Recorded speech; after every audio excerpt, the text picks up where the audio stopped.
Hi friends, welcome to our channel. Lalitha Sivakrishna ఇంటికి వచ్చాక జన సుమతిలను జంటని చూసి సంతోషపడుతూ ఉంటుంది. ఇక మహాలక్ష్మి వీళ్ళతో మాట్లాడటానికి వస్తుంది. అందరూ ఈ విద్యాదేవి సుమతి అన్నట్టుగా వీళ్ళు మాట్లాడుతున్నారేంటి అని అడుగుతూ ఉంటుంది.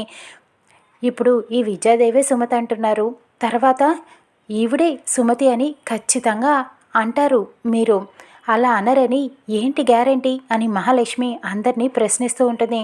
ఇప్పుడు నేను ఒక మాట చెప్తాను, నేనే నిజంగానే ఈ విద్యాదేవి సుమతి అని ఒప్పుకున్నా సరే ఆవిడ ఒప్పుకోకూడదు, విద్యాదేవిగానే ఉండాలి, సుమతి అని ఎప్పుడు ఎవరు కూడా అనకూడదు. అలా అని ఈ విద్యాదేవి రాసి సంతకం పెట్టి వైట్ పేపర్ మీద నాకు ఇవ్వాలి అని చెప్పటంతో సీత అలాగే మా అత్తమ్మ అలానే రాసి సంతకం పెట్టి ఇస్తారు అని చెప్పడంతో సుమతి వైట్ పేపర్ తీసుకొని రాస్తూ ఉంటుంది, ఆలోచిస్తూ ఉంటుంది. ఏంటి ఆలోచిస్తున్నారు, ఏ సంతకం పెట్టరా అని మహాలక్ష్మి ప్రశ్నిస్తూ ఉంటుంది. ఇకప్పుడు సుమతి సంతకం అలా రాసి పెట్టబోతూ ఉండగా సీత అత్తమ్మ ఒక్క నిమిషం ఆగండి అని ఆపేస్తుంది. ఇక మహాలక్ష్మికి ఈ ప్లాన్ని రివర్స్ చేస్తుందా సీత, ఏం ఆలోచించిందో తెలుసుకుందాం రానున్న ఎపిసోడ్లో.